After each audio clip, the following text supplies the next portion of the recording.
So I'm joined by Adrian Heath. Here he is, my boyhood idol. I'm going to fanboy a little bit probably on this video, to be fair, but there you go. Yeah. I've said it, it's out there now. How are you, Adrian? I'm good. I'm keeping up best as we can in these crazy times. It's been a crazy few weeks and something that's new for all of us. We're all in uncharted waters here, but we've got to get on.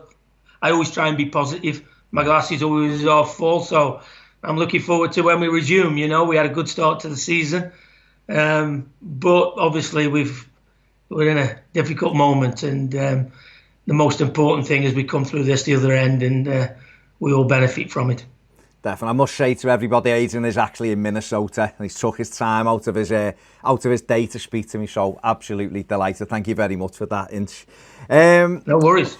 So let's go back a few years. I won't say how long, but let's go back a few years to when you were a fresh-faced boy at Stoke City. Howard Kendall was there at the time, is that right, when you were coming through?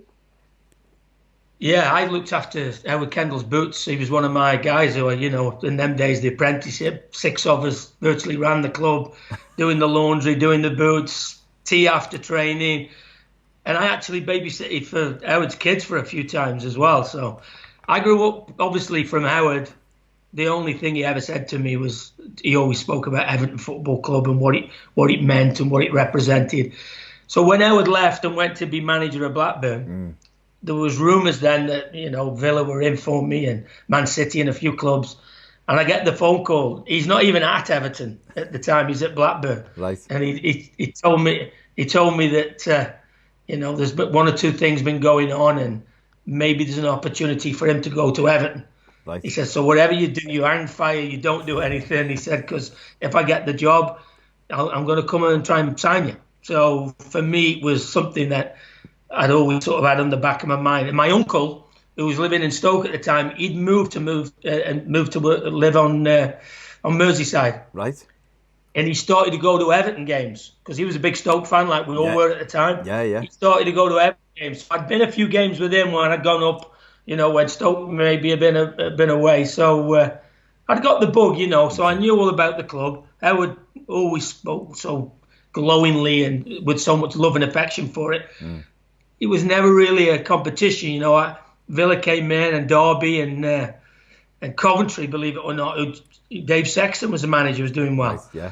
But there was never any danger of me going there. As soon as Howard told me that they were in, just hang fire. It was a case of just hoping it will go through. And fortunately, it did. I actually met him after a game at Man United.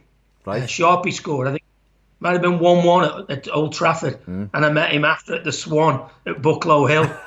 And when they talk about prolonged contract negotiations, there was none of that. It was, there you go. There was no money on it or anything. I just signed it and trusted that, I'd be on the same as everybody else. And that was what happened. We were all on the same money in them days. And but it was the best signature I ever did. Yeah, January 1982. It's your pitch is on the side of the stadium, isn't it? At the wraparound. I actually sent it to Harrison, your lad, a while ago when I was talking to him and said, look, here's a picture of your dad. This a few years ago, and he was having a laugh and stuff. But was, yeah. No, but that was great, and obviously he came in and done okay that season, really, for the only half a season. But you did well, scored a few goals.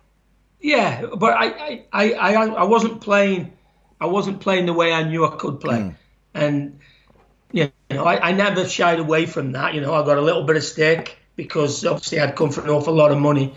But, hey, it's part and parcel of playing for a club the size of Everton. They expect big results, they pay big money, and they expect people to come and perform. But it wasn't just me. I think, if you look at the team, it was a young team that was developing. Sharpie was just got in the team, and Kev Ratcliffe just got in the team. Trevor and Gary. And you look at the team, Richo and all that, and this was an evolving team. It was a growing team. So, it took us a while, but I'm glad to say we got there in the end. Didn't we just? The 83-84 season, which was obviously when it really took off, didn't it? I've got the shirt from '83 there, which you wore. I can't turn it down, but yeah, you scored a few in that one as well. But 83, 84, obviously it felt like 82, 83, we got to the quarter-final and lost to Manchester United. Frank Stapleton scored. I'm sure you remember it very well, deep in injury time. I do, yeah. And we'd done quite well, haven't we? Beat Spurs in the fifth round. Andy King scored a couple of goals that day. We'd looked all right. She'd had come in from Liverpool, and we'd looked like we were getting somewhere. And then 83, 84 season, we were a little bit stop-start, weren't we? I remember Coventry at home in the League Cup, and we were getting beat 1-0, and Ewan Sharpie scored in the last few minutes, and we won 2-1. Yeah. And that was a big game. I think Peter Reid came on as a sub, and that was a big win, wasn't it, that night? It was, and it was strange because we knew as a group that the team was good, but we were struggling to put it on the pitch. And I know that's the most important thing. And I think that's why Howard had so much belief in the group, that he could see Monday to Friday what we were actually all about. Yeah. But what we were struggling to do was consistently put it on the field. Yeah. You know, Reedy came in, made a huge difference. Yeah. You know, it's strange. People talk to me and say, who's the best player you've ever played with? And I always mention Reedy. Yeah. And they go, really? I go, yeah. And then they go, well, what was he good at? Was he fast? I go, well, no, not really. Was he a great passer of the ball? Well, no, not really. Did he score goals? Well, no, not really. And I used to go through all these things, and then at the end of the day, I'd go, but he was nearly the best player every week. And that was what he was. He was. But the great thing about Reedy, and then obviously latterly Andy came in, they brought a different perspective to the group. Yeah. You know, it was all about winning. Yeah. It was none of this, we played really good stuff, and that doesn't count for anything unless we win. And they brought that mentality with them, and they were huge signings for us. People talk about it, but the group within the dressing room knew how big they were. Yeah. Because they were a catalyst for an awful lot of what we did. And they started to hold like some me and Sharpie and people like that accountable. And you know, when I look back, I look back with incredible affection to what Reedy was, but Andy also, in terms of us mentally being able to cope for a club like Everton, but more importantly, enjoying playing, but enjoying winning at all costs. And I think that was what they brought to us, you know. And they started to instill that in us. And, you know, then once we got on the roll, it was difficult to stop, you know. Yeah, I remember I think it was Andy Gray's debut, and he took it on his chest and rolled it across, and you scored. I think we beat Forest 1-0 at home, and that was it. And he was in and out, but obviously, again... But before that game in the dressing room, I think I'd gone 7 games without scoring. Yeah. And he said to me, whatever happens, you get round me. He says, because I might not win the header, but I guarantee you the centre-back is not winning the header. He said, you get round me, there's going to be stuff in and around me, and you'll get opportunities. Yeah. And that was Andy. He might not win the header, but he made sure the centre-back didn't win it. You know, he'd be up there with his arm across the centre-half's face. But, you know, them little things like that. But he had so much confidence in himself, and that started to breed in the rest of the group. Yeah.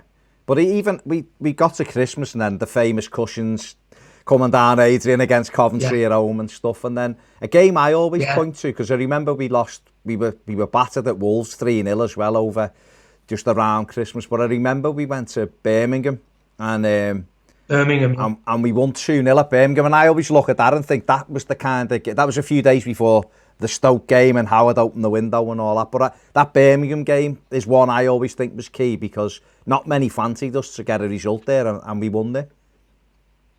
And we were so bad at Coventry. Wolves. Yeah. We were so bad at Wolves. And that was the first time ever Howard put me under pressure that day at Birmingham. Right. And he said to me, and he always tried to shield his players, but before that game, he looked across at me in front of everybody and he went, I know what you can do. You know what you can do. You've got to start showing these. He says, because we can't wait for you anymore. You've got to start to produce what we all know you're capable of. Okay. So that game, I felt under pressure as well. Yeah. And then, as you say, we get the result, and then the Stoke game, and then it starts to get the roll going, you know. Yeah. But it just shows how that balancing act is so fine between been successful. Had we lost that game, who knows what would have happened? Yeah. It's all ifs and buts, I know, but it was a huge game. You're right. It was a massive game for us. Big game, big win at Stoke. I was there on the Saturday, and it was incredible. We won 2-0, didn't we? And that kicked it off. But obviously, we've got to talk about Oxford away. We've got to talk about Kevin Brock and the back pass, and because they were an up and coming side. He knocked Manchester United out, hadn't he? And we went there, horrible little ground, the manor ground, and we're 1-0 down. I think Les Phillips, was it Les Phillips who scored, or we were 1-0 down? And Les Phillips scored the other one. I want to forget that out of my mind. McDonald into the roof of the net, And there's about 8 minutes left, and it's funny you're talking about Peter Reid. Me and Ped done a all-time Everton 11 the other day, and I was like, Reid's got to be in it, because for me, just control midfield, and you're right, he couldn't really, he wasn't lightning. He didn't score a lot of goals. He wasn't a 40, 50-yard passer of the ball, but he sort of could do everything. It was weird. But he's the one pressuring Kevin Brock. Yeah, and that was typical, and it's that unsung work that people don't really, like, everybody talks about the goal. Yeah. And it's something that people always remember. There's not a week goes by. I swear to you. There's not a week goes by that I don't get something sent to the club, and it's nearly always a picture of that goal. Right. Can you sign this? And it's from all over the world, Evertonians all over the world. But nobody ever mentions that Reedy has put him under so much pressure that he's trying to desperately get rid of it. I just hid behind the centre-back and managed to nick it in. But, and it's a big goal in the club's history, I know. But it was... For me, it was never about, I scored that goal. And it was about the group. Now we're on the roll, It was, did we lose again from then on in? I think we had 18 games or something unbeaten. Yeah. Still, it was just an incredible run. And like you say, and we played them a week later in the snow and beat them 4-1, didn't we? We battered them at home. And we got that, you're right, the momentum picked up then. And then we had the Aston Villa in the semi, and Kevin Richardson not wanting to celebrate with the handball, and was him, even though it's a big ball mark on his hand, And then we get to the Milk Cup final, and we're up against that lot who were the European champions and everything else. And Alan Hansen, come on, I'm just saying we might have got away with one with Richo, but we certainly got done at Wembley, And obviously, over the years, getting to know Jockey, great guy, Alan Hansen, and obviously he never denies that it was an handball. And I remember us going down the tunnel and really saying something I could never repeat to the referee. And it was, but the great thing about the day, I think for me personally, that was the day that we as a group realised we don't have to fear anybody. Yeah. This group of players that we have now, we are more than capable on an equal footing playing anybody in the country today, and we can win. Yeah. Home, away, whatever. And it was taking Liverpool on in them 2 games. Because whatever, we don't like it as much as we talk about it, but they were the standard bearers then. They were. Yeah. They were what everybody measured themselves against. Yeah. And we'd gone there, and I thought we were the better team at Wembley. We were, yeah. And then me and Reedy end up running into each other on the back post in the replay at Main Road, where one of us would have scored if both of us hadn't been there to equalise.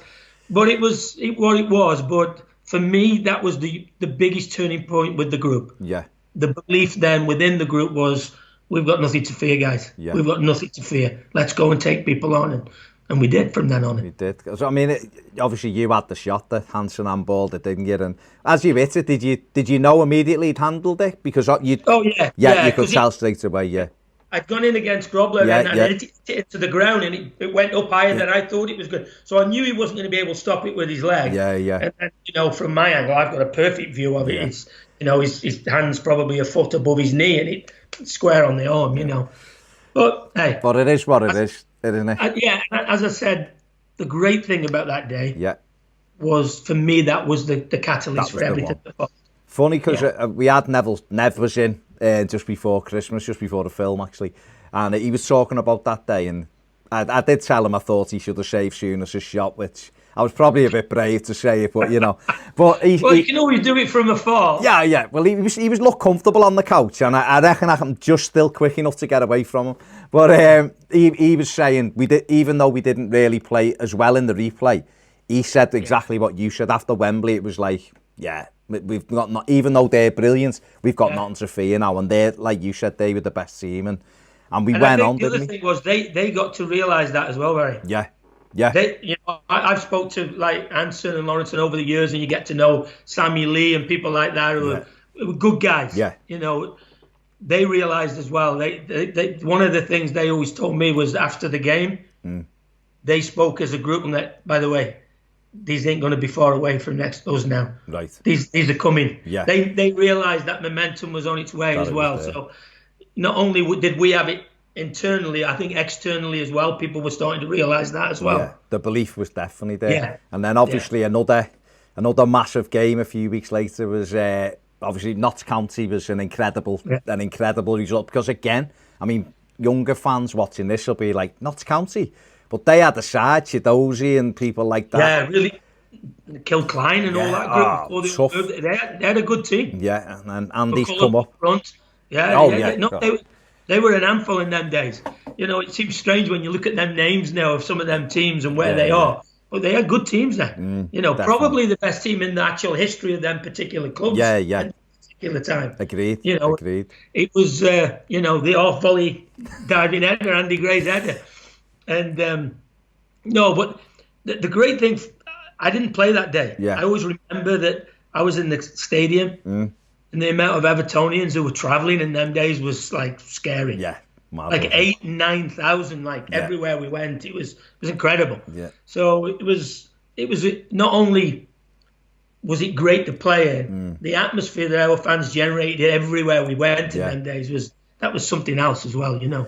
Well, we got through that, and then we have Southampton, which again was another. They were another good side, and we had them at Highbury, and a hot day. Tough day, and another day though. If you remember the crowd, we must have had 3/4 of the stadium that day. Yeah, it was incredible. That was another day because I don't know if you remember, Highbury had the windows that opened up into the street. Yeah, virtually onto the street, and that was another day. We had the windows open. You could hear. And we could hear the main Highbury High Street was just full of Evertonians from the top to the bottom, and the atmosphere within the street outside, you could. I always remember we actually got stuck in a traffic jam, and we went down one of the main highways, the A50. I can't remember what it was.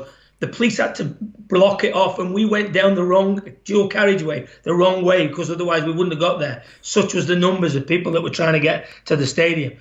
But no, it was another special day for all of us. You know, it was, and we were worthy winners. They started well, but we were worthy winners in the end. What a header, though. Little man with the big header. Yeah, it was, because it was a crap free kick from Reedy, I remember. And then it came behind me somehow, and I managed to. And I think the fact that it was behind me, it came sort of off me and went that way when I was trying to head it this way. Don't tell anyone that. No, but that's what if you see Shilton's going the wrong way, he's going that way as it's going in the top corner. But, hey, they all count, as they say. That was a brilliant header. You meant it. That's all I'm looking at. And then that was another incredible day. Special day. Yeah. Special drive home. That was another one of Howard's to Jimmy, the coach driver. If you go above 50 mile an hour, you're getting fired. And we trundle along the M6 all the way up to Merseyside, doing about 40 mile an hour with about 500 blue cars around the team coach. You know, we had the radio going, we had the mic going, and Terry Darracott was inviting people up to sing. And I bet you had to sing, didn't you? You like a sing, don't you? Yeah, I didn't need much persuading in them days to get up. But it's funny, and I briefly mentioned it in the movie, the Howard's Way movie, is that for me, that was when Howard was always at his happiest. Right. Being with the group on the bus, you know, he'd be sitting there in his boxer shorts with his cigar and his glass of red wine, and he loved being with the guys on the bus in them days. And we, you know, and the strange thing is as well, when we talk about it, is you watch team buses now and everybody's got their earphones on and they've got their own indie. We had none of that. No. The music came through the middle of the coach and you got up and sang and everybody was having a sing song. And it was a different, not different time. I know that, but it was a different environment. Yeah. We enjoyed ourselves with each other more than, and I've got my earphones on, I'm watching my own iPad or whatever. And so there's a little bit lost somewhere along the way. Oh, definitely. But unbelievable day, and then the run just kept going. The good form kept going, and we obviously had ended the season in 7th after being not in trouble, but people at Christmas, people were like, these could be dragged in, and we finished really strongly. And Watford, I mean, what was that like on the way? Were you just confident that we'd win it, or was that belief there, or was there a little bit of a nervousness? Well, you always are, and it's hard now when I used to tell my son what the FA Cup final meant in them days. Yeah. Now with the Champions League and everything. I grew up as a kid wanting to win the FA Cup more than anything in the world. Yeah. More than playing for England, whatever. Playing in the FA Cup final meant everything. Because it was like in the days where it was 8 o'clock in the morning the coverage started. Yeah. And go through, players, families, and everybody getting there. So to play in the cup final, but once again, I always remember the week of the build-up. Andy Gray, we had a little team meeting, and Andy Gray saying to everybody, if I hear one person say, it's going to be a great day, we're going to enjoy it, Andy went, the only way we enjoy it is by winning the game. Trust me. Yeah. I don't care how we do it. We just win the game. We come home, we'll drive around the city, keep 1 million people happy, and that's when we'll enjoy it. And I think that was the difference between the two teams on the day.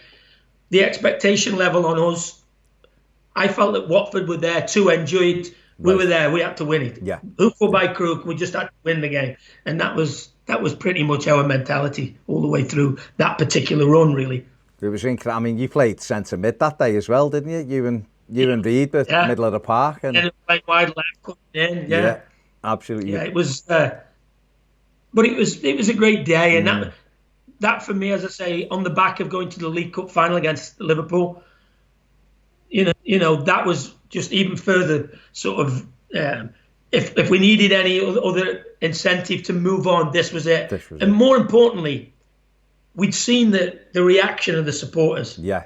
We knew now we've got a chance to start to deliver to these incredible supporters like they'd seen in the past with, Harvey Bull and Kendall and all them great teams they'd had in the past. And we knew this was our time, and we knew we had to keep that going. Yeah. But that team was really determined then to go into the next season and go, hey, we've got to keep this going.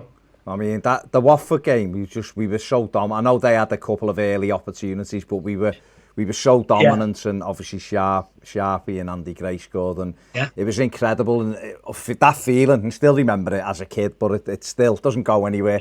It was incredible. But then obviously we get to the summer, and Paul Bracewell's brought in by Howard, and we have the Tricky Reds at Wembley for the curtain raiser in the Charity Shield. And we beat them. We beat them. I know a Brucey bonus. Sharpie likes to claim it, doesn't he? But it was a good goal, good finish from Grobbelaar. But again, that just kind of reaffirmed that we're onto something here. We just won the FA Cup. We just beat Liverpool at Wembley in a Charity Shield game, and you must have felt like that as a group. And by the way, you know as well as anybody, that's not a charity game for Everton and Liverpool. No chance. It might be called a Charity Shield, but trust me, when you're on that field, there's nothing charitable going on that day. We knew. And we knew how important it was for us to put a marker down. Yeah. And we said before the game, Charity Shield or no Charity Shield, we're putting a marker down here before we start. So we were ready from the start, and we spoke pre-season about the expectations this year. Right. And maybe people thought it was a bit fanciful, but internally we were thinking we're taking out everybody on. We're not afraid of anybody now. So we're looking at the top end of this table, not mid-table or maybe finishing in the top 6. We're looking at the top now. So it was, that was the real mentality of that group going into that season. Unbelievable. And then I remember we had Spurs at home, and we took the FA Cup round before the game, and it was a lovely party atmosphere, and we come out and we get a penalty. You scored a pen. It's all going to plan. And then in typical Everton fashion, John Chidozie, who I mentioned before, as a stormer, and we end up losing 4-1, don't we? And we all but what was mad about that was, even though it was a bit of a shock to the system, you were kind of like, okay, you know, that's happened. But I think the more fearful one was West Brom a couple of days later when again you scored. But we lost 2-1 at West Brom. So played 2, lost 2. Was the doubts creeping in, or was it a case of, no, we just haven't really got going yet? Yeah, I think it was more that we haven't started yet. And, you know, the group that we had, that group wasn't shy in letting each other know that we're not playing well. Yeah. Or individually letting know that we're not playing well. Okay. So then did we go to Chelsea? Go to Chelsea on a Friday night on BBC One, yeah. Great kit. In that strip behind? That strip there, yeah. But blue socks, yeah. And Richo scores and a great win. A great win, really.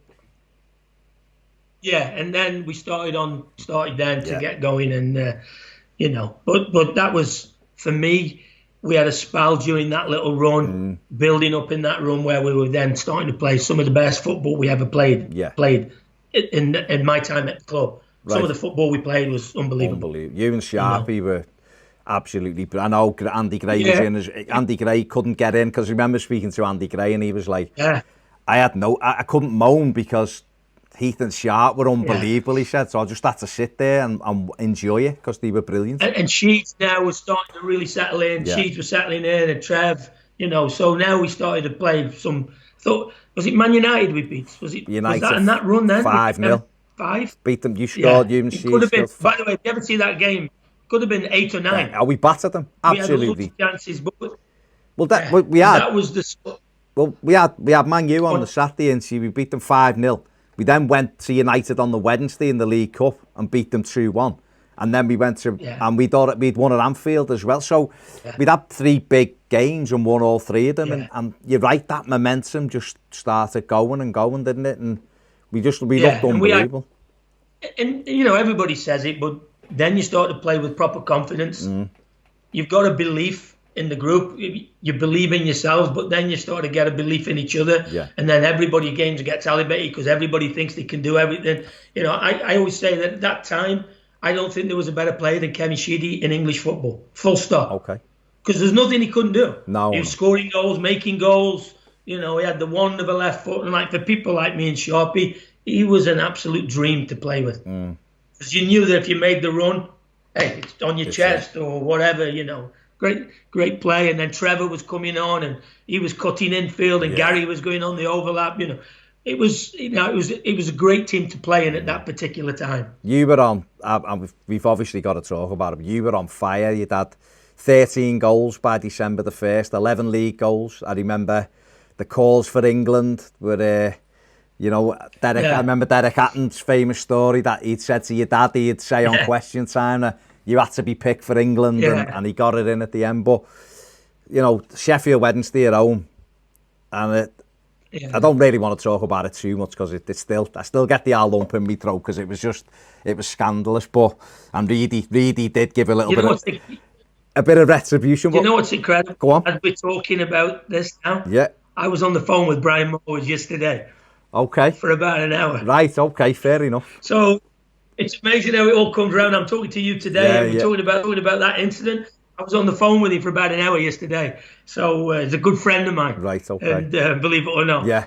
But I think the retribution that he took after the tackle summed up what everybody felt about it. Yeah. And he always said that it was, and I was never crazily angry at him because I've done them tackles. Right. It's a forward who's lost the ball, chasing back, trying to win the ball back. Right. And trust me, I don't think any player goes out to really injure somebody the way that he did.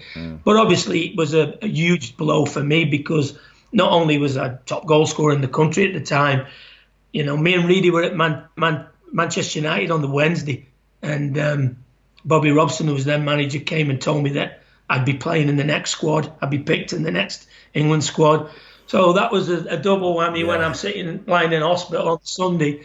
You know, the realisation that the England squad was coming out on the Monday and I was going to be in it. So that was disappointing. But did you know? As I always say, did you know straight away it was? Yeah. Not at first. I don't know if you ever remember watching the footage. I go and sit down next to Howard on the bench, and he starts rubbing my leg and going, "I think you'll be okay." And probably one thing that nobody has seen, as I get up, I sort of crumble underneath my leg, crumbles underneath me, and then it was a case of I realised, and then within 10 minutes, I'm sort of sweating, I'm got the shakes, so I realised it was something bad, and it was a tough 9 months. I mean, obviously, but the great thing was. No, go on, sorry, yeah. No, the great thing was Howard kept me involved. As minute I came back into the club, obviously I started to work hard, but I virtually wanted every away trip. Right. You wanted to keep the group together. Yeah. And, I was always quite loud in the dressing room as well. And I certainly wasn't going to let that affect what I was prepared to give to the guys, you know what I mean? Yeah. So I went to all the games, travelled on the bus, went with the guys, and it was disappointing not to be playing. Great to be still with the group, and obviously, there's they touch on it in the movie Howard's Way that the night in Rotterdam was probably the only night that it really got to me emotionally. Yeah. And I'm sitting at the back of the stand with Mark Higgins, and both of us looking at each other, what we'd give to be down there.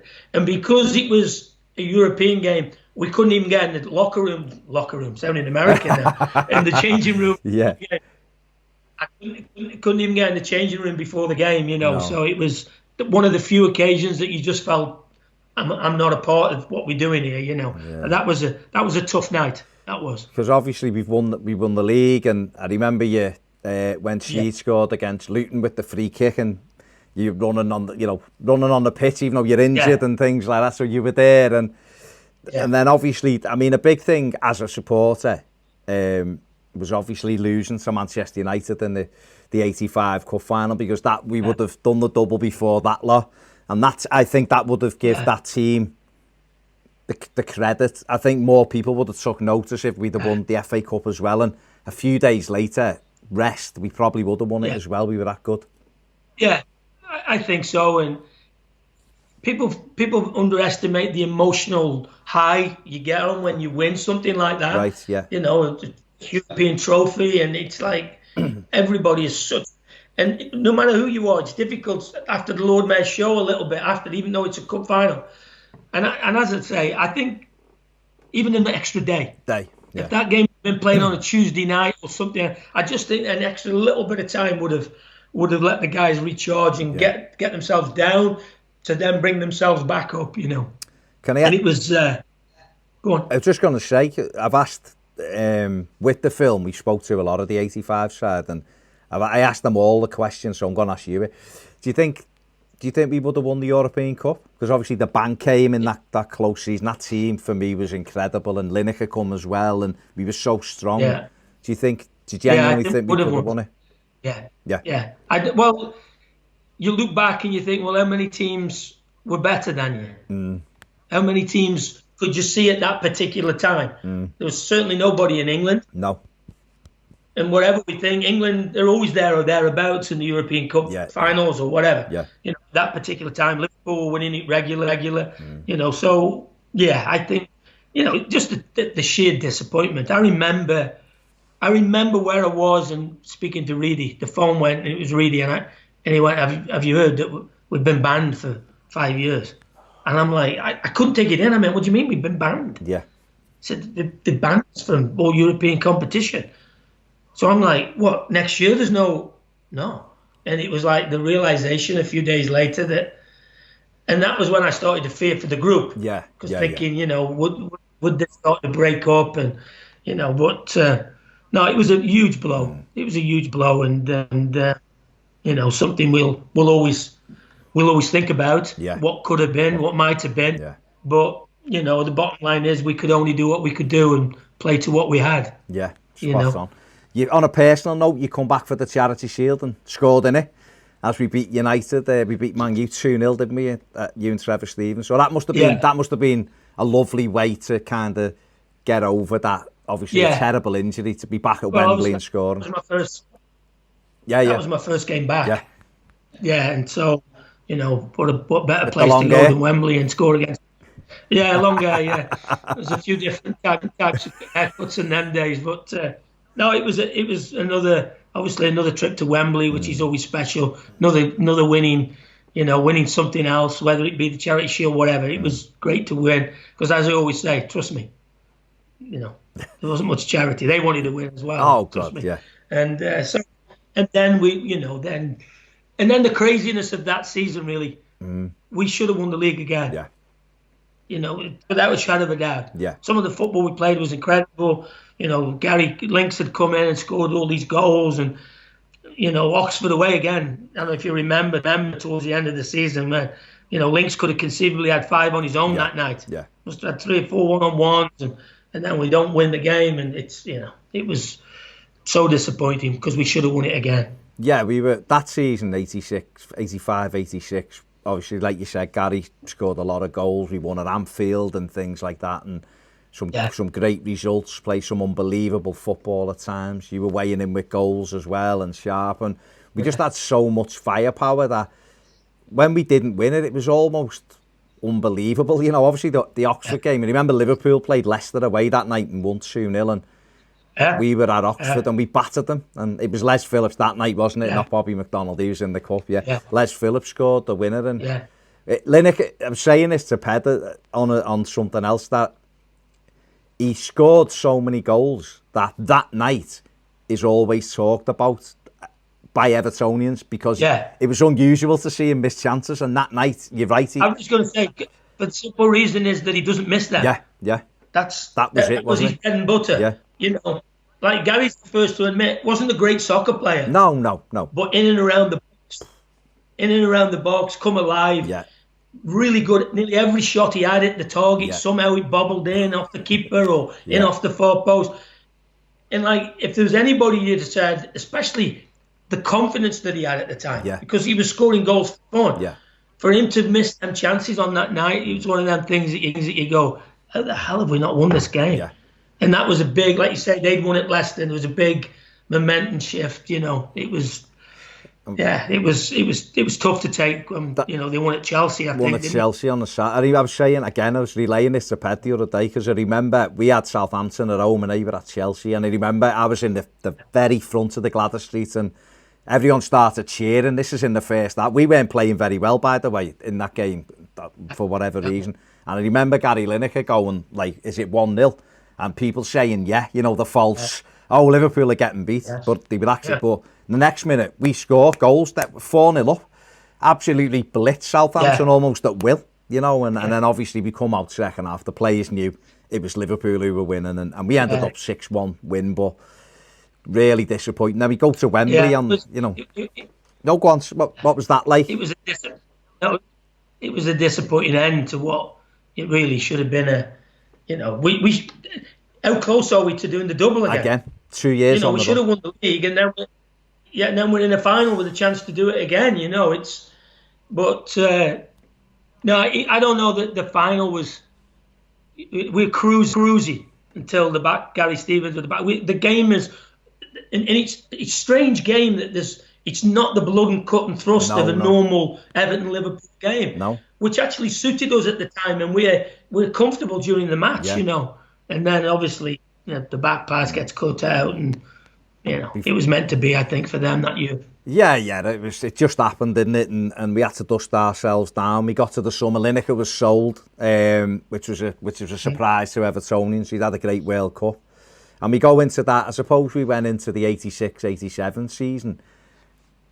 I think as fans, a little bit unsure because we'd been so good and not won it, and they'd won it. We're still confident, obviously, as a fan, because we've been first, second, so you're going to be up there. And, I think Paul Power comes in and everyone's scratching their head going, Paul Power? But again, another Howard masterstroke, that he came in and for very little money and was excellent, wasn't he?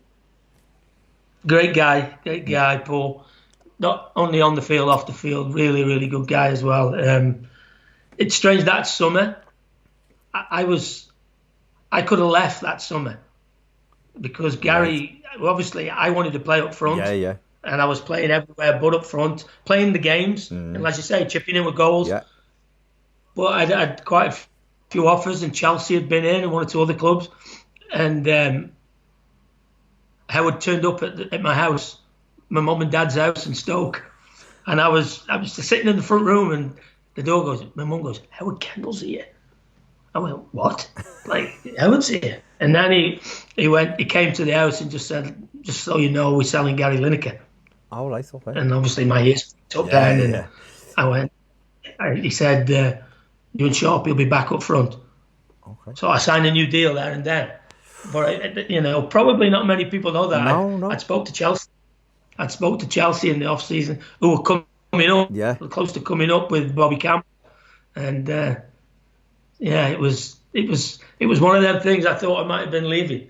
But as Howard normally does, he does something, not conventional, shall we say. He turns up at the house, my mum and dad, and then he spoke with them, sort of softened them up in the kitchen for 20 minutes before he came in to me. Okay. And then when he goes, mum and dad, you've got to stay, you've got to be at Everton, So ended up staying, and then we won the league again. I've got to say, luckily you did then, No, we haven't heard that before, and I'm glad. Yeah. You scored in the Charity Shield against Liverpool, the first game of the season.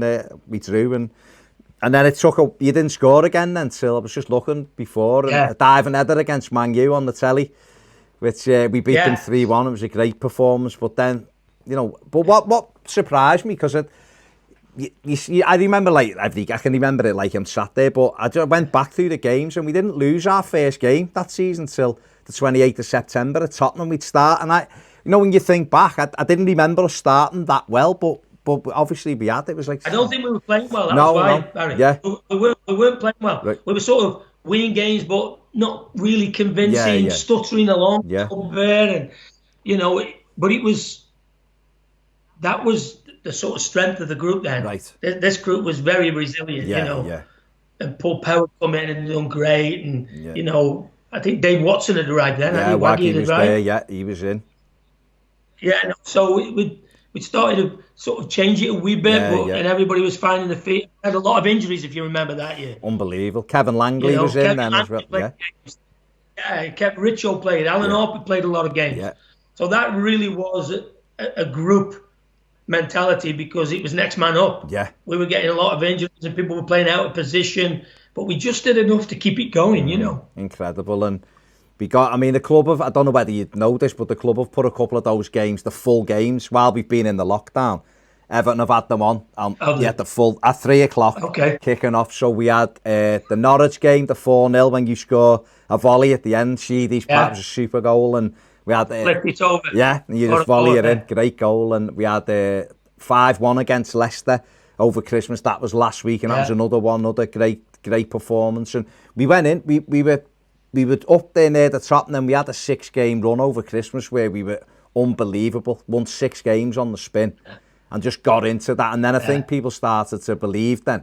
And you're right, we were ravaged by injuries, but people just come in, and Harper was in centre of the park. Everybody stepped up. Yeah, everybody, unbelievable. Great. And Neil Adams was playing games. Yeah. Wayne Clark was playing. Yeah. Alan Harper was playing regular. As you say, Kev Langley. And everybody just stepped up, and nobody missed a beat. No, unbelievable. And that was the beauty of that group, Yeah. And the great thing about that group as well was, it's so hard when you're not playing regular and you win. Yeah. And you think, here we go, I'm playing again. And then they go, I guess so-and-so's fit. You're back on the bench and you go down. But nobody did. Right. Everybody felt that the bigger picture was more important than the individual. And, I always said that was the greatest quality that group had, that everybody put their own individual, this is about me, to one side for the good of everybody. And we, at the end of the day, we all enjoyed the celebrations. We all won. We all got the medal. So it was, but not enough was. They've had good publicity over the years since, but at the time they probably did. The likes of Langley and as you say, Alan Harper played nearly every week in midfield. It was unbelievable. Brilliant, absolutely brilliant. Paul Power had a great year, whether he played in front of Pat or behind him. It was incredible. Everybody contributed.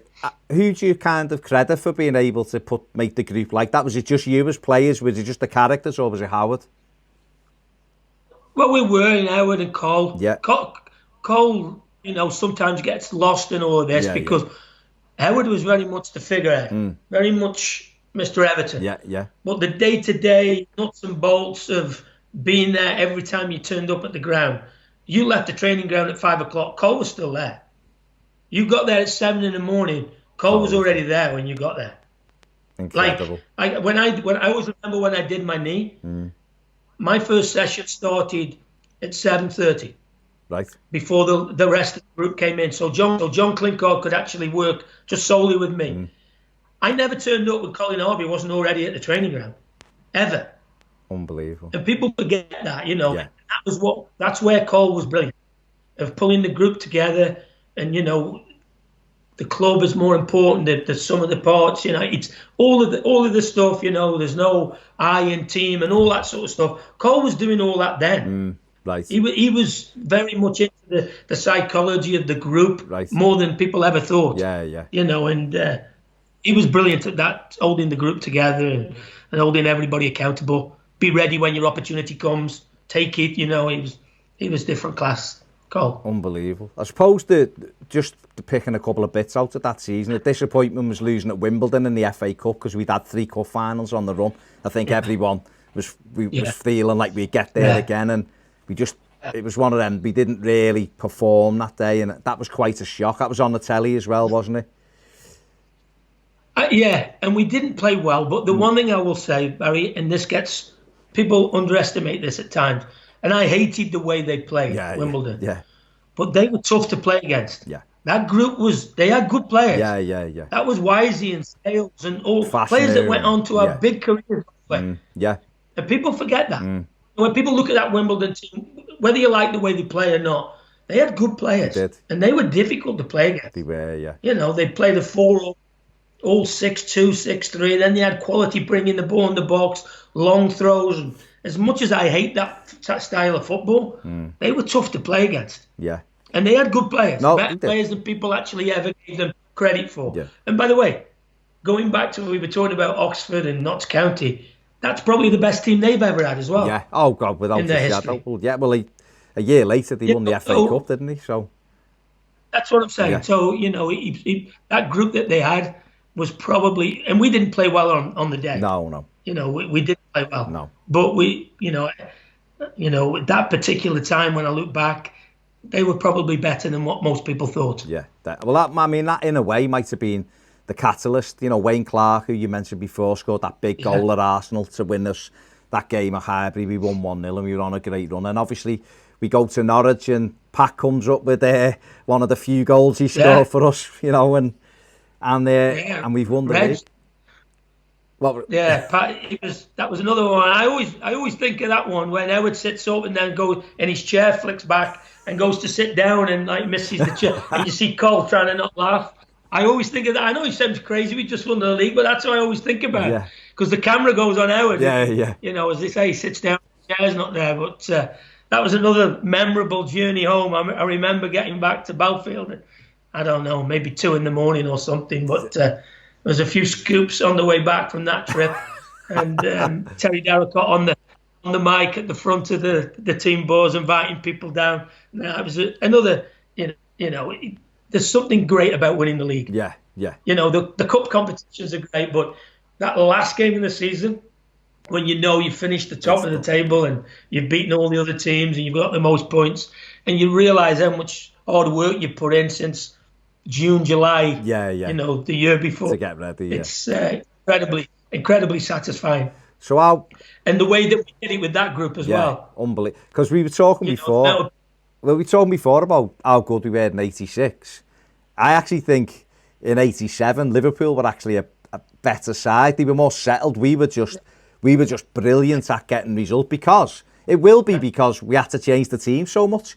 So we were just almost like a machine at times, which was incredible. And more, like you said, all the credit to the lads who came in and done 2 games and went back out and come back in, and outstanding. Yeah, and didn't moan, didn't complain, kept the real group together, and but that was a special group to be around. Honestly, it really was. Well, how big a shock was it then when Howard left at the end of that season then for Bilbao? Huge for everybody. You know, I think everybody realised how people know how much the club meant to Howard. Yeah. You know, everyone knows that. So it was a huge shock for all of us. Yeah. But then once it had sort of settled, I think it dawned on a few of us then Cole was going to take over, and then I think Cole realised as well that group needed freshening up, and then we were going to start to change it around a wee bit. Yeah. And that really became, for me, it was like the beginning of the end with that sort of group, if you like. Yeah. You know, the ban had really taken effect then, and Trevor and Gary ended up going to Rangers, and Reedy's leaving, and Andy's gone, and it basically, that group started to fizzle out, really. And that was the difficult part for people who were left. Yeah. Was then going through a rebuilding piece with too many of the characters that you loved have gone. Not there, yeah. You know, I was on the phone with Andy Gray yesterday for an hour. He's in Abu Dhabi or Qatar, wherever he is.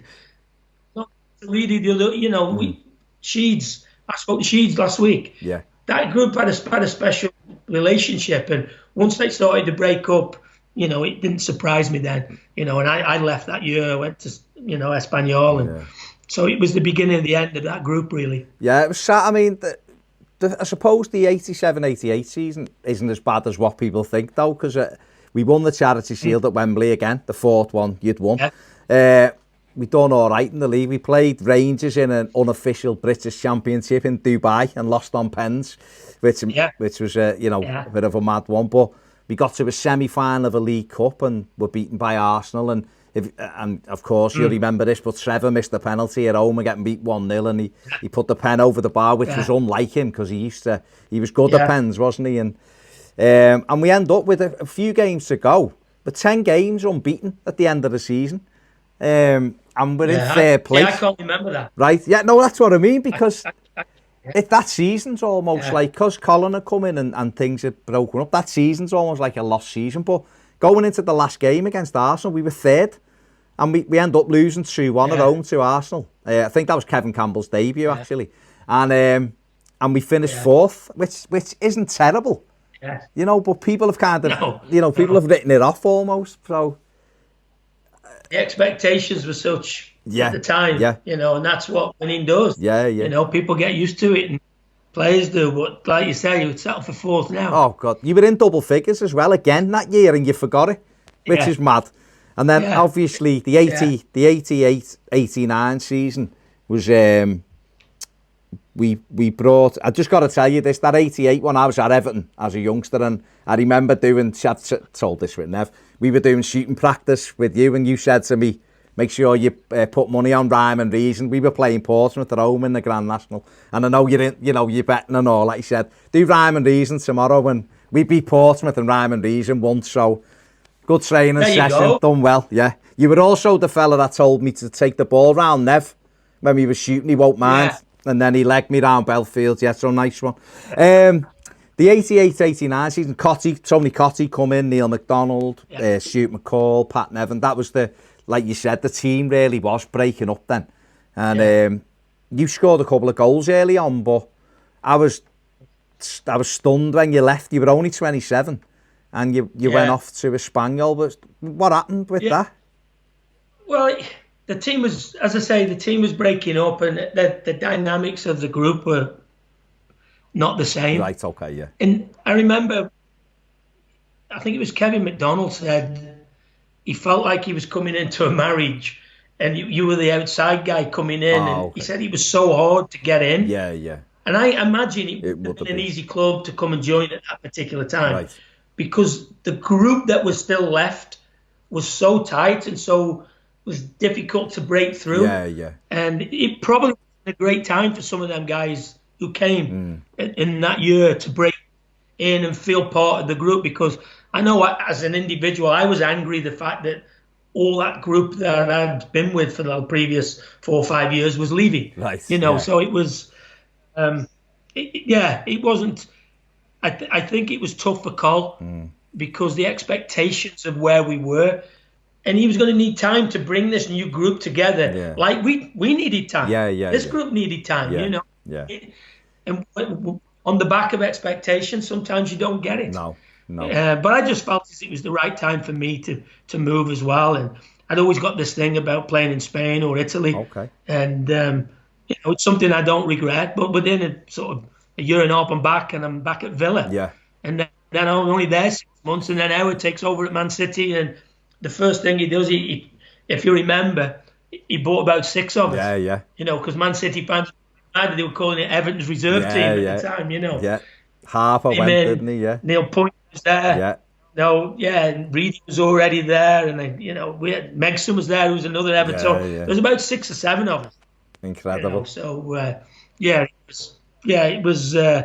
But I have nothing but great memories and nothing but great feelings for the club. Yeah. You know, that'll never change. Yeah. And I always say this, to have played in a team that was the most successful in Everton's history is something that nobody will ever take away from any of us in that group, because it's a special club, and for us to have played together and did what we did for that few years was something special. You finished with double figures every full season you had at Everton, which is incredible. But I mean, people played 307 games and scored 93 goals. So, you know, it just shows you, and you were in midfield half the time and on the wing and sub, and so, you know. Yeah, I got probably 1 in 3-ish. Yeah. Which is decent, you know, whether you play through the middle or you play out wide or in midfield. But I'd like to say it was great play, but it was more to do with the group I was with, I think. Stop it. Yeah, no, it was a special group, Barry. Yeah. You know, I remember they'll never take that from us. I remember you scored the winner for Man City against us as well when I was there. I wasn't too happy with you that day. We lost 1-0. No, you weren't. I was getting stick, by the way, that day. That's why I responded the way I did. Obviously, like you just said, you played for Villa, City, Stoke, Burnley and Sheffield United, and you moved into management. You come back, you were at Everton as with Howard for a year, which was obviously a difficult year. But we stayed up ultimately, which was a key thing, wasn't it? Because things hadn't gone, the money wasn't there. No. I guess it was a tough time to be there. In hindsight, it was only because it was Everton. I'd got the job at Burnley, and I'd been there for just about a year, and it had gone well. I'd completely changed the team around, put a lot of young players in from the sort of the second team, and I think it was youth team then, wasn't the academy. And we were starting to do well. And then Howard rings me out the blue and says, I think I'm going to go back Everton. And I'm like, really? That was like for his 3rd time, I think. And he said, I want you to come in and be the assistant. And it was just the lure of Everton. You know, in hindsight, I shouldn't have done it, because the dream for me was always to go back to be the manager. Right, okay. Probably was for most of that group of players. Yeah. For me, the dream was always to go back and be the Everton manager one day. And going with Howard when we did, I think probably didn't help that cause. No. Because, as you say, we got a year later, we got fired. We stayed up on the last day, which, although in hindsight, it's nothing to be, shall we say, pleased about. Everton Football Club staying up on the last day of the season. But God forbid had we gone down. I know how much it meant to Howard and myself. And I remember that drive to the Goodison on the day. We stayed over in the Wirral the night before. Right. And like the hundreds of thousands of people lining the streets on the way up to Goodison from the tunnel, from downtown. And I looked at the group, and we didn't have a great team. And I thought, oh my God, I'm not sure we're going to be able to cope with the pressure that this brings. But we managed to get through it, you know, and we stayed up. And no, it was that wasn't a great day. Something I'll never ever forget. But like you say, got the job done in the end. Got the job done. Yeah. But obviously you had other spells, and then you moved out to the States and Austin Aztecs first, and then became Orlando City, didn't he? And you had the best, the record, isn't it, for the best start by a club ever in America with Orlando City. Yeah, we lost 12 out of the first 100 games. I think it's still the best start of, I think it's the best 100 games in anybody's history. So we did well. We had a good, as they call it here, minor league team, because we were playing in the USL, which is the league under the MLS. Then we moved to Orlando because we needed a bigger market. They wouldn't give another team in Texas, which they have done now. But that shows you the game. But no, Orlando was great. 6.5 years to start with this little tiny club, and to run out on opening day with 62,000 people there was something special. And Kaka. And something I'll always, Kaka was there, and it was a special day, because it's very hard to go through building a club from nothing. Yeah. I always tell the story about when I decided to go, and Phil Rawlins, who was the owner of the club at the time, who was the director of Stoke, said to me, let's build it. I want to build the best team outside of Major League Soccer in America. Right. Well, okay. Well, you're going to do the football and I'm going to do all the business. Right. So off we went. Yeah. I get home, my wife goes, what's the name of the team? I went, we haven't got a name. Where do you play? Oh, we haven't got a stadium. You got a training facility? No, we haven't got a training facility. And then my young kid H goes to me, what colour's the strip? I go, we haven't got a strip yet. So that's how much it was in its infancy in them days. So for 6.5 years, 6 years later, to run out at the Citrus Bowl in front of 62,000 was an incredible achievement, and it's something that I'll never forget, because that was 24/7. Different hats on. Yeah. One day you're the coach, next day you're the driver, and you were doing everything. But it's a special time in my life. I loved it. Yeah, it was. I go to Florida. I come to see it. You won't remember. Phil brought me to see it at the training ground a few years ago. Yeah, and me and Ped were doing an MLS show at the time, and there was goals every week. So I flew out to Orlando, and we played Philadelphia Union and drew 0-0. It was berserk, but it was there you go. Yeah, it was great, and I still watch MLS, still look at Orlando, and I've watched a lot of Minnesota, which is where you've gone. But were you surprised that I know that the dynamics changed, and a new owner came in to start to put more money into Orlando, and they changed things around, but were you surprised that they let you go almost so quickly into it was the first real sticky patch you'd kind of had? Were you surprised? Or the worst part for me, Barry, there is that I think we've got the third best record of any expansion team in the history. Yeah.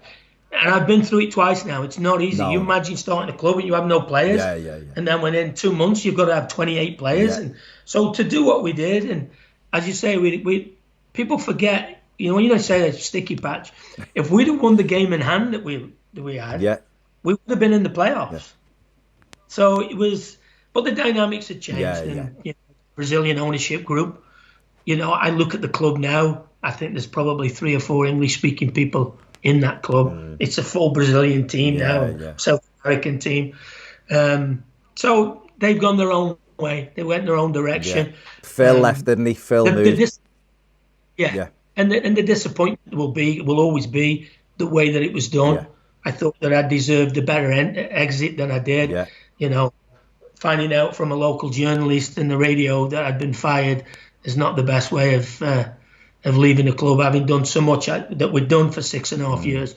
So that was the disappointment. Yeah. And then not being able to say goodbye, to the supporters, because I had a special relationship with the supporters there. Because you were very quiet on the touchline, Adrian, and you didn't, you never let your emotions spill over or get sent off or anything. Exactly. But I got to know the supporters groups because we started off with nobody. So once you start to grow with this little supporters group, you actually get to know them personally. And then another group comes, and then you do something for them. So, that Orlando City fan base, I virtually know them all individually. Yeah. And that might sound incredible, but I did. I got to know them. And then a few years ago, the supporters wanted to present me with a prize on the field, and they wouldn't allow it, when I went back. So there's little things like that have soured that. But it'll never sour my relationship with the club. No. The supporters and the people who go and watch that group team out, that will never change. Well, you swapped a climate that's absolutely roasting. And I remember watching, because you'd gone to Minnesota, again, fanboy, I told you, I decided to start watching Minnesota. And the first game I watched at 3 o'clock in the morning was in about 15 inches of snow. Absolutely berserk, because you had to play the American football stadium first, didn't you? When University of Minnesota. Yeah. So what was that like? What was that like? Climate-wise, was the team that we got beat 5 or whatever in the first game, it was, as you say, it shouldn't have been played. No. Not that we lost, but it shouldn't have been played. You know, stopping the game and having to put the lines on the field. You know, that's how much snow there was. The strange thing was we'd got nearly all European and Scandinavian players. They had all South American, and they are dancing on the snow as if it's fantastic, and we couldn't keep a feet. But no, it was a difficult first year. You know, we weren't prepared. No. On and off the field. You know, I arrived a day before November, and we didn't have any players. No. And I've got to get 28 players to be roster compliant, as they call it, in less than 6 weeks. So we made a lot of mistakes. But the biggest thing was that we have improved every year. Yeah. Last year we made the playoffs. We were a decent team. Yeah. And I'd say this year we'd moved it again, and we'd started well. We'd won the first 2 games on the road, away at Seattle, away at Portland, and away at San Jose. Really difficult places. Yeah. And then we've got a homestand of 4 games. Right. So I'm thinking this could be an incredible start. And unfortunately, Corona stopped that. It took over and stopped us from moving on. Yeah. But I'm sure that once we start back up, we'll be fine. How's Kevin Molino's he doing okay? He's had a good player. He's had a couple of injuries, hasn't he? Bad injuries. But he's had 2 ACLs, the poor kid. He's back to his best now, Barry, and he's scored a couple in the first 2 games. Yeah. Back to the kid he looked like when he was... I remember Kaká coming to the club and asking about Molino the first week in training, going, "Who's this kid?" Yeah. I said, "Oh, it's a kid we taken from Trinidad." He went, "This kid could play for anybody in Europe," which is not a bad... not a bad recommendation. No. But he's back playing really well again now, so we're optimistic for him this year. Superb. So fingers crossed we can move past this period we're in at the moment and you can... Because you must feel, do you feel like your team's settled now and you're ready to maybe ready to we've moved into the new stadium now. We've got a beautiful new stadium. Training ground's done. We are now what we should have been 3 years ago. But when the league come to you and go, "Do you want to come in next year?" You can't go, "Oh, give us 2 or 3 years," because your chance is gone now. You have to take it when it comes. And we weren't ready. But now we're ready as a club. You know, we've got the academy going now. So we're a proper football club now. We've got a really nice training facility. So I'm optimistic. The future's really bright for us, Fantastic. I'm going to let you go because you've took an hour and 10 minutes out your day for me, which I absolutely, massively appreciate. Superb to talk to you. Great to see you looking so well. But before I let you go, just very quickly, Howard's Way film. You were in, obviously. You're heavily involved in it. What did you think of the end product when you saw it? No, I liked it. You know, I think anything that I think that group, although internally we're really tight, it was nice. I think for people on the outside of the club to get an appreciation of what the group was and what it meant and how it meant. You know, I love the bit with Cole because he's one of my favourite guys in football.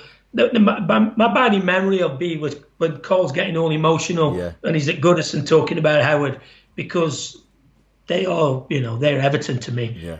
You know, I think it was, I think it might be Nev or Duncan who says when he thinks of Everton Football Club, he thinks of Howard Kendall. Well, I'm a little bit like that, but I always throw Colin in as well. You know, it's great for him to get some appreciation of what he did as well. So, it was good to get everybody back together. And, you know, as I say, I keep in touch with all of them. And just don't know now Carlo's there, you know, they can create their own history. And I don't say this glibly. I hope people forget talking about our team and now they can start talking about the 2020, 2021 team and they start to win. And I think they've got a really good manager. You know, I think... I was really surprised when he took the job. But I think listening to people who know him well, he's really enjoying it. He's enjoying being at the club. I did my pro license with Ray Wilkins, the late Ray Wilkins, and he was working with Carlo at Chelsea at the time and couldn't speak highly enough about him. Said he was a great guy, great football guy. So hopefully, you know, this is the renaissance, the birth of another, you know, period in the club's history where they can be winning things because it's long overdue. Fingers crossed. Lovely to talk to you. Brilliant to see you. Anytime, mate. And I will I'll speak to you soon, eh? Well, thanks very much, Adrian. Been a pleasure, and look after yourself and see you soon. Will do. And if you're over in Liverpool, get in the studio and see us. I will do. All right, I'll take you up on it. Cheers. Thanks, Adrian. Take care, mate. So there you go. Big thanks to Adrian Heath there for taking the time out to have a fantastic chat. Brought me all my childhood memories flooding back there. Outstanding. You can see Inchy, if football ever returns, as manager of Minnesota United in Major League Soccer. So check that out as well if it comes back. Make sure you give this video a thumbs up and subscribe very quickly if you haven't, because why wouldn't you? If you want more videos, join us over on Patreon.